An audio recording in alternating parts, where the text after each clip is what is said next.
कोल्हापूरची कला पंढरी पुन्हा झळाळणार.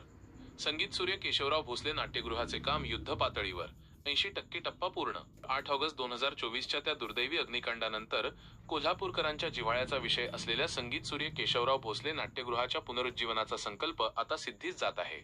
महापौर रूपाराणी निकम आणि महानगरपालिका आयुक्त के. मंजुलक्ष्मी यांनी आज सकाळी प्रत्यक्ष कामाची पाहणी करून प्रशासकीय यंत्रणेला कामाचा वेग कायम ठेवण्याच्या कडक सूचना दिल्या. कोल्हापूरची सांस्कृतिक अस्मिता असलेल्या या वास्तूचे नूतनीकरण आता अंतिम टप्प्यात पोहोचले असून लवकरच हे नाट्यगृह रसिकांच्या सेवेत दाखल होणार असल्याचे स्पष्ट संकेत मिळत आहेत. या महत्त्वाकांक्षी प्रकल्पासाठी महानगरपालिकेने नियोजनबद्ध पावले उचलली असून पहिल्या टप्प्यातील मजबूतीकरण, छताचे ट्रस आणि गर्डर निर्मितीचे काम यशस्वीरित्या पूर्ण झाले आहे. दुसऱ्या टप्प्यात ग्रीन रूम, व्हीआयपी कक्ष आणि स्थापत्य कामांनी 80%चा टप्पा ओलांडला असून सध्या बाल्कनी व कलादालनाच्या जिन्यांचे काम प्रगतीपथावर आहे.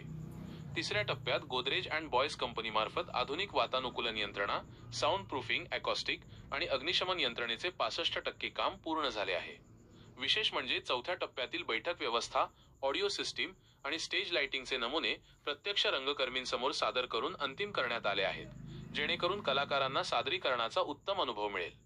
निधीच्या आघाडीवरही प्रशासनाने जोरदार पाठपुरावा सुरू ठेवला आहे. सन 2024 ते 25 अंतर्गत मंजूर 25.10 कोटींपैकी 12.55 कोटी निधी प्राप्त झाला असून उर्वरित रकमेसाठी जिल्हाधिकाऱ्यांकडे मागणी करण्यात आली आहे. याशिवाय खासबाग कुस्ती मैदानाच्या दगडी तटबंदीची दुरुस्ती, आधुनिक ध्वनी प्रक्षेपण व्यवस्था आणि नवीन पार्किंग इमारतीसाठी 35 कोटी रुपयांचा वाढीव प्रस्ताव 25 फेब्रुवारी 2026 रोजी नगर विकास विभागाकडे पाठवण्यात आला आहे.